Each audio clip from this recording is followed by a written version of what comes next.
स्वामी आश्रयानंद सरस्वती अध्यक्ष रामकृष्ण सेवाश्रम ओडिशा प्रांत।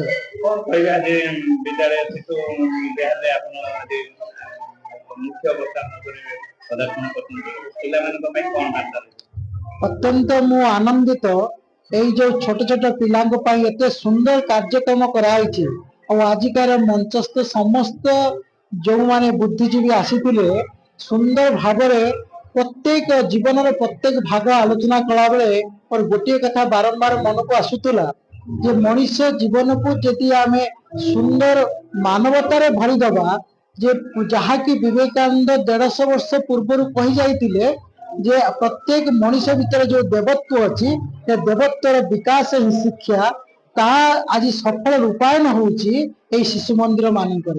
कारण मनुष्य भीतर देवत्वर यदि विकास हुए मनुष्यर चरित्र शुद्धता आसब जहाँ को परवर्ती काल में government of India value education ना नहीं से दर्शन को बर्तमान बाध्य कर समस्त स्कूल इंट्रोड्यूस करने तो सही मूल तत्व को जदि आम धरवा ताहले मनुष्य जीवन अति सुंदर एवं सरस एवं प्रत्येक समाज पाई एक क्रांतिकारी आंदोलन परिवर्तित हम तो से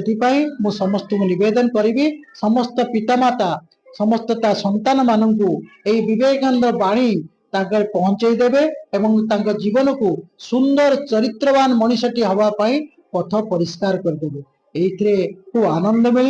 एवं से आनंद पाइबा संगे संगे राष्ट्र उन्नति हम राष्ट्र सर्वोपरि ये चिंता तांको भीतर यही बालक बयस भरीदबा आम भल पाठ पढ़ले भल इंजीनियर हेले भल डॉक्टर हेले भल एडमिनिस्ट्रेटिव ऑफिसर हेले समाज ताही चाहिए आम मान ये कथा को तांको आमे दबा